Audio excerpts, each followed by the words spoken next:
Baik, kita lanjutkan sekarang terkait dengan audit internal sistem manajemen ya. Jadi audit internal ini adalah sebagai mungkin Bapak Ibu sekalian sudah sangat familiar ya dengan istilah audit gitu ya, istilah audit mungkin. Ada audit internal, ada audit eksternal ya. Yang seperti kita ketahui bersama, sebenarnya tujuan audit itu apa sih ya? Audit itu kan prosesnya adalah ada verifikasi ya. Verifikasi yang dilakukan atau pemeriksaan dokumen yang dilakukan secara on-site maupun secara on the desk ya. Nah sekarang justru dengan kondisi pandemi ini, jadi kondisi audit adalah sifatnya semua remote rata-rata, kecuali memang harus ada visit ya. Seperti untuk food safety management system mungkin itu harus combine antara remote dan on-site ya. Jadi audit itu sendiri sebenarnya bila dimungkinkan bisa dilakukan dengan dua metode ya, dengan cara on-site dan cara remote ya. Tentunya ada perbedaan dan ada kelebihan maupun kekurangan dari masing-masing sistem tersebut ya. Jadi remote biasanya itu dilakukan untuk lebih kepada verifikasi dokumen ya. Kemudian juga memastikan implementasi pesan persyaratan yang tertulis ya, ataupun dari hasil interview dengan user itu bisa dilakukan gitu. Nah, tapi ada beberapa hal yang memang beberapa sistem manajemen itu harus ada bukti prakteknya gitu ya, seperti food safety management system, kemudian laboratory management system ya, laboratorium pertama. Nah, itu memang harus ada prakteknya. Sehingga biasanya dilakukan dengan dua model, on-site dan remote audit ya. Kalau 9001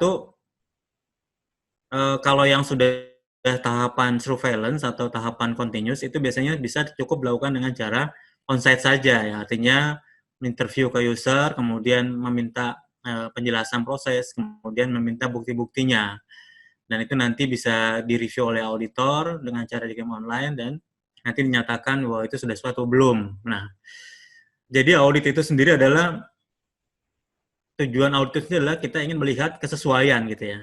Jadi kalau kita audit nih, mungkin teman-teman di sini atau Bapak Ibu sekalian pada saat mengaudit itu yang ada di pikirannya adalah berapa jumlah NC nih atau berapa jumlah penyimpangan harus saya temukan gitu ya. Jadi kalau misalnya nggak ada temuan tuh auditor merasa gagal gitu ya. Kalau sekarang auditornya merasa galau gitu kalau nggak ada temuan ya. Bukan itu jadi. Jadi auditor sebenarnya melihat kesesuaian berdasarkan kriteria audit yang ingin diaudit ya. Misalnya berdasarkan ISO 17025 ya, Laboratory Management System, berdasarkan kriteria tersebut ya. Nah, itu yang dilihat kesesuaiannya ya. Jadi ini penting karena ini adalah untuk menjadi trigger atau mindset dari auditor pada saat datang itu saya ingin melihat kesesuaian. Jadi hal yang positif gitu yang dilihatnya. Nah, dengan memastikan bahwa melihat kesesuaian, artinya pada saat nanti proses audit, itu auditor akan menggali secara detail dari mulai urutan proses, bagaimana pelaksanaannya, bukti-buktinya seperti apa. Nah, itu dilihat kesesuaiannya gitu ya.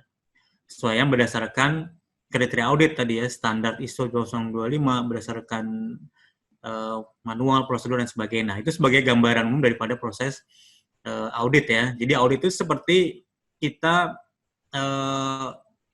ya, individu itu melakukan kunjungan ke dokter ya. Kunjungan ke dokter untuk melakukan medical check up. Nah, itu salah satu analogi daripada audit ya. Jadi organisasi itu kan kalau dianalogikan sebagai sebuah tubuh ya, dia punya sistem kan, semua sistem untuk mengelola aktivitas untuk menghasilkan output tertentu ya, produk atau jasa. Begitu pula dengan tubuh manusia, bagaimana dia memastikan bisa dalam kondisi sehat, beraktivitas normal, sehingga bisa melakukan aktivitas dan menghasilkan output-output yang baik. Nah, itu harus ada kesehatan yang prima gitu. Jadi analogi seperti itu. Jadi kalau kita melakukan audit, tadinya sebenarnya dari sisi manajemen adalah ingin memastikan bahwa organisasi itu masih menjalankan persyaratan yang diminta gitu ya oleh standar ya. Kalau manusia berarti bahwa si pasien tersebut atau manusia tersebut sudah menjalankan praktek-praktek hidup yang sehat gitu. Kalau kita kaitkan dengan pandemi ya, dari mulai dia makannya, tidurnya, asupannya, ya kan, bagaimana mengelola stres gitu ya. Tapi kalau di perusahaan adalah bagaimana mengelola karyawannya supaya bekerjanya nyaman, bagaimana mengelola supaya hubungan antara satu proses dengan proses yang lain itu berlangsung dengan bersinergi ya, sehingga bisa menghasilkan produk atau jasa yang optimal ya. Dengan namanya kalau di ISO itu namanya pendekatan proses bisnis gitu ya. Jadi kalau di tubuh manusia bagaimana sih kita mengelola supaya kita tidak tidak stres, kemudian supaya nggak stres berarti kita mesti tidurnya cukup ya kan. Kalau mau melakukan aktivitas berarti kita mesti punya kompetensi yang cukup ya, sehingga bisa terkelola dengan baik. Nah itu kemudian dilakukan audit dengan indikator-indikator yang sudah yang sudah ditetapkan yang ada di dalam standar atau SOP atau manual atau formulir-formulir laporan gitu ya. Nah, jadi kurang lebih sebenarnya konsep audit itu seperti itu ya. Yang pelaksanaannya dengan konsep 4 pilar ya. Mungkin Bapak Ibu sudah kenal semua. P ya, kemudian D, C, A ya. Sudah tahu semua ya. Plan, do, check, and action ya. Plan, do, check, act ya. Bukan please don't cancel again gitu ya. Atau please do, setelah itu cuek aja, bukan itu. Tapi plan, do, check, action ya. Jadi itu konsep dari audit ya. Jadi audit itu mengadopsi konsep PDCA ya. Kalau berdasarkan standar sistem manajemen auditing yang terbaru ya ISO 19011 ya, ISO 19011 2018 ya. Itu konsepnya yang saya gambarkan di slide ini ya. Ada 4 poin besar dari pelaksanaan audit pelaksanaan kegiatan audit sistem manajemen ya. Jadi kalau di dalam 19011 2018 itu ada sebenarnya ada 2 PDCA ya. Ada 2 framework ya PDCA. PDCA yang pertama adalah PDCA pengelolaan audit program ya. Jadi itu adalah di level organisasinya ya. Jadi organisasi itu sendiri harus sudah menetapkan yang namanya tujuan audit ya kan. Organisasi memang tujuan audit apa? Ya mengaudit untuk memastikan bahwa sistem manajemen, let's say misalnya ISO 20025, sistem manajemen 91, sistem manajemen 22.000, apapun yang diadop, dijalankan secara terukur dan efektif, ya, dan efisien. Nah itu adalah tujuan daripada audit. Itu sudah ditetapkan di awal ya, sesuai dengan scope atau lingkup auditnya ya. Jadi misalnya tujuan audit adalah untuk memastikan implementasi dan evaluasi sistem manajemen dijalankan secara efektif dan efisien sesuai dengan kriteria audit dan persyaratan pelanggan misalnya gitu. Nah itu sudah masuk di PDCA di awal di plannya. Jadi menetapkan tujuan audit ya. Kemudian yang kedua adalah di PDCA awal itu setelah menetapkan audit adalah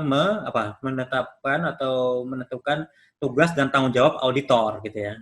Makanya auditor itu ya harus dibekali dengan pelatihan internal audit ya. Internal audit itu biasanya kalau internal audit pelatihannya kurang lebih 2 hari ya. Kalau ini kan kita hanya webinar, jadi mungkin nanti saya akan menjelaskan poin-poin pentingnya saja ya. Nah jadi pertama tadi tujuan audit, kemudian menetapkan tugas tanggung jawab auditor ya, termasuk mungkin kualifikasi auditor, kompetensi auditor ya. Kemudian berikutnya adalah pelaksanaan audit itu sendiri ya. Nah, jadi kalau kita lihat ya, pelaksanaan audit sendiri, kemudian monitoring audit program dan review and improve. Jadi kalau kita lihat di sini ya, PDCA itu ada 2 ya, 2 di sini pengelolaan audit program ya. Nah, di pelaksanaan audit ada PDCA lagi ya. Jadi PDCA di pengelolaan audit program dan PDCA di pelaksanaan audit ya. Gitu. Di pengelolaan audit program tadi dari mulai tujuan ya, kemudian penetapan tugas tanggung jawab auditor ya,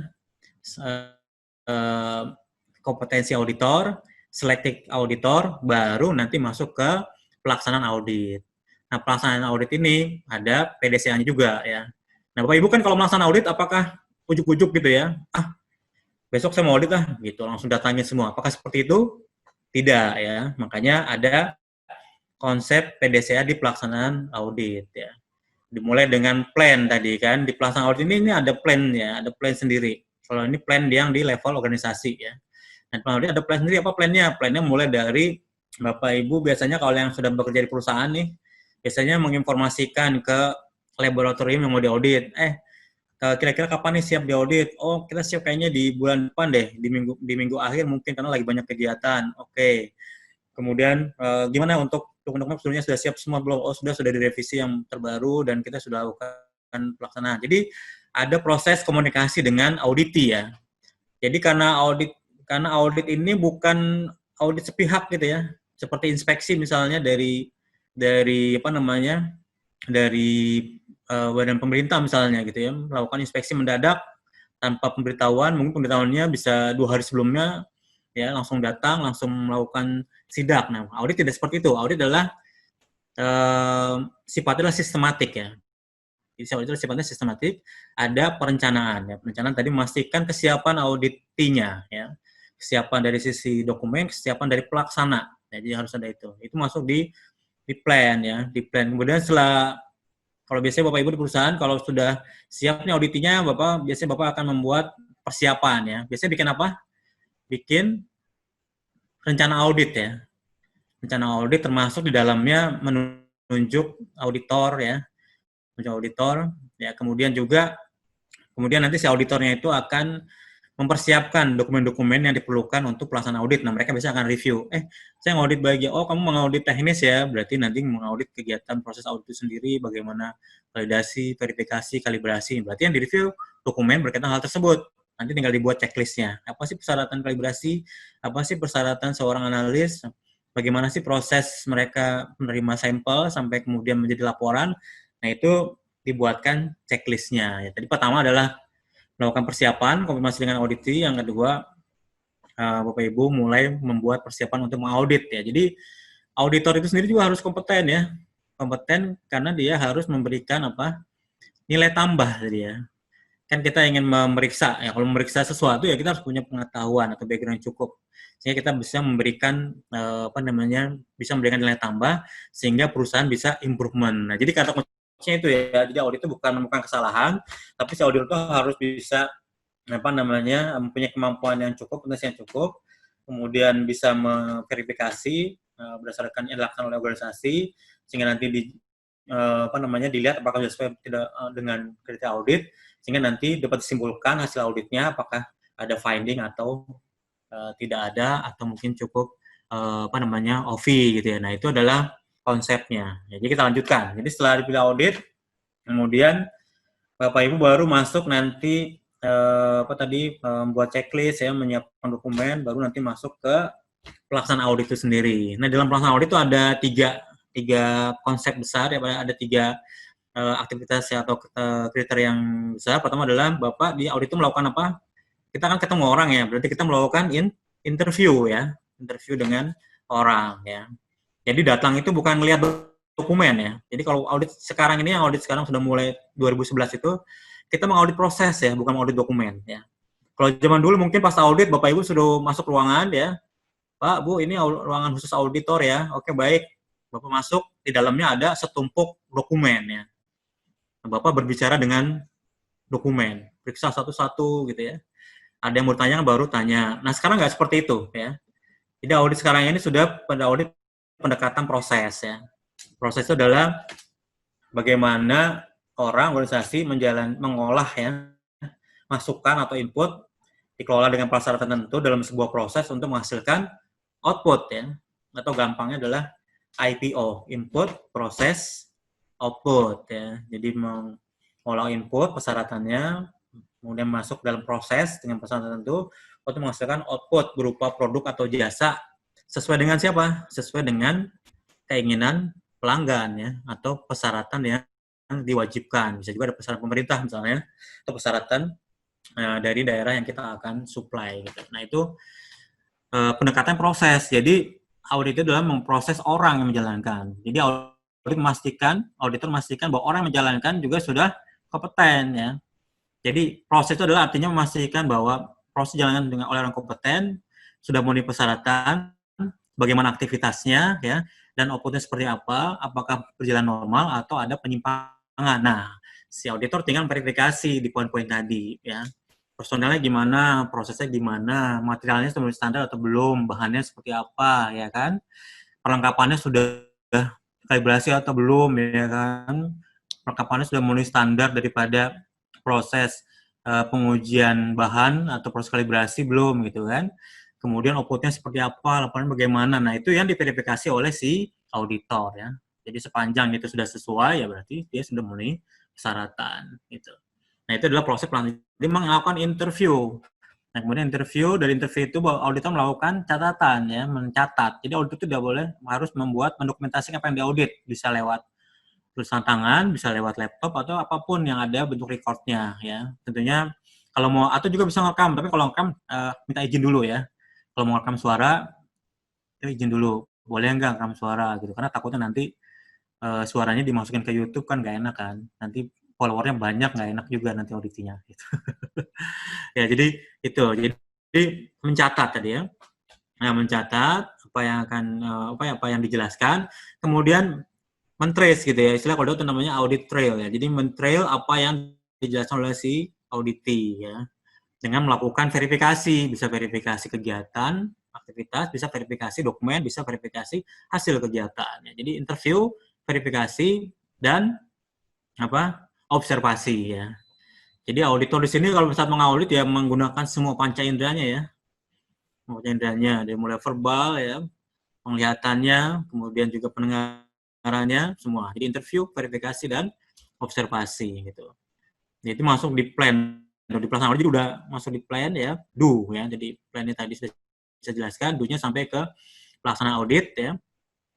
Kemudian sampai kepada pembacaan laporan. Jadi pembacaan laporan itu masih masuk di do ya. Pembacaan laporan atau hasil laporan audit masuk di do.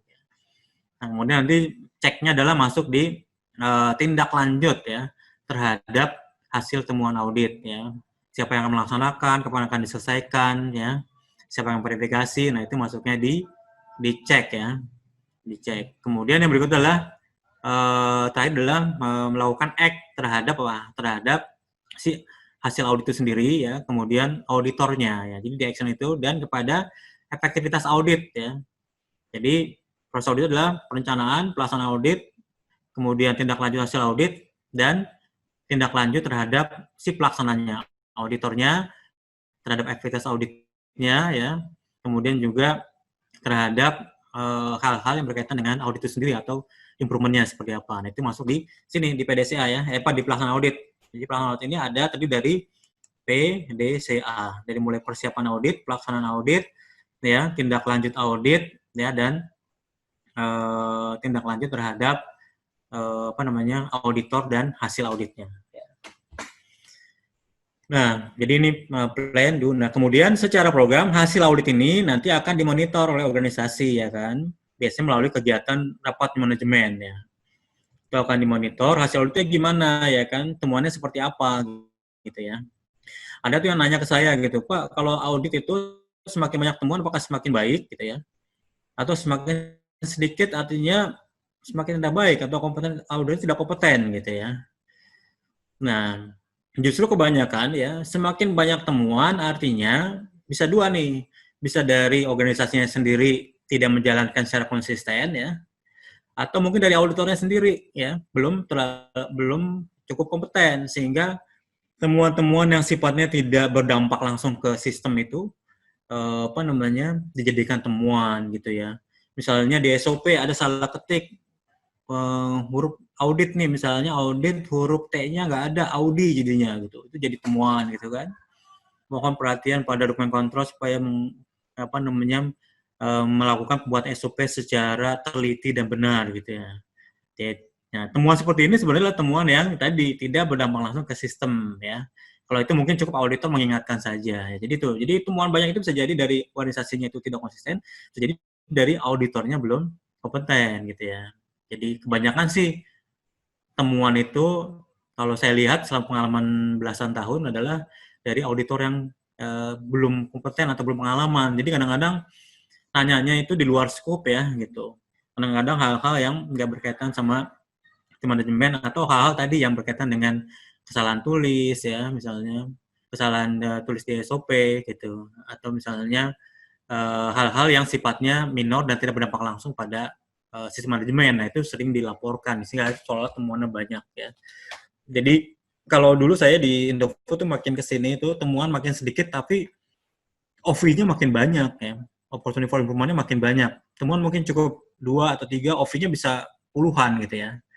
Artinya di sini apa? Artinya kita melihatnya udah bukan standarisasi lagi, itu udah arahnya ke improvement. Karena OV itu biasanya berkaitan dengan best practice ya. Opportunity kalau sekarang kan sudah pendekatannya sudah risk based management. Jadi udah melihatnya ke peluang ya, tidak hanya melihatnya ke risiko. Jadi OV itu sudah melihatnya ke peluang ke depannya seperti apa, melihatnya ke improvement ya, dan melihatnya ke best practice ya.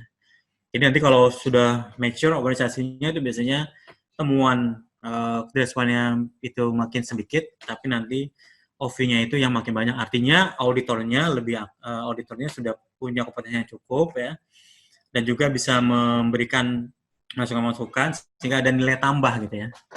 Sehingga pada saat audit itu nanti auditornya akan merasa kehilangan gitu kan. Aduh, kapan dia diaudit lagi karena saya mau ilmu baru lagi nih untuk mengimprove proses saya gitu ya. Jangan sampai nanti auditornya merasa kehilangan pada saat audit merasa kehilangan langsung gitu kan, kehilangan pensil ya, kehilangan dokumen, jangan ya. Tapi kehilangan berkaitan dengan improvement gitu ya. Kita suka bercandain tuh, aduh kalau habis di audit ini kita merasa kehilangan nih, kehilangan apa? Kehilangan dokumen, ya, kehilangan penggaris, nah itu yang negatif. Yang positif adalah kita kehilangan, artinya auditor itu bisa mengisi ya sebagai suplemen untuk kita improve proses gitu ya. Jadi kalau dilihat ujung audit itu adalah sebenarnya ini improvement ya. Jadi audit itu akan senang kepada auditor yang itu tadi memahami proses dan bisa memberikan masukan terhadap proses yang sudah berjalan ya. Jadi itu nilai tambahnya audit gitu. Makanya sekarang ini persyaratannya audit itu harus punya background atau kompetensi yang cukup ya. Dan di ISO pun sekarang di badan sertifikasi itu yang saya ketahui itu mereka sudah punya kode etik. Jadi tidak setiap audit, kalau dulu mungkin auditor bisa ngaudit semua ISO, yang penting dia ada pengalaman. Sekarang tidak bisa. Mereka sudah punya kode auditnya. Jadi misalnya saya belakang di food ya saya mungkin hanya bisa ngaudit food, tapi kalau misalnya saya ngaudit oli atau apa itu tidak bisa karena saya tidak punya code auditnya karena tidak punya background yang cukup. Nah itu sekarang itu dipersyaratkan ya. Nah mungkin di internal audit mungkin tidak perlu strict seperti itu, tapi minimal sudah punya bekerja di perusahaan tersebut misalnya berapa lama, atau mungkin dia sebelumnya bekerja di perusahaan yang sejenis gitu. Itu bisa menjadi persyaratan awal untuk menjamin supaya proses audit internalnya itu efektif gitu ya, dan bisa memberikan nilai tambah gitu ya.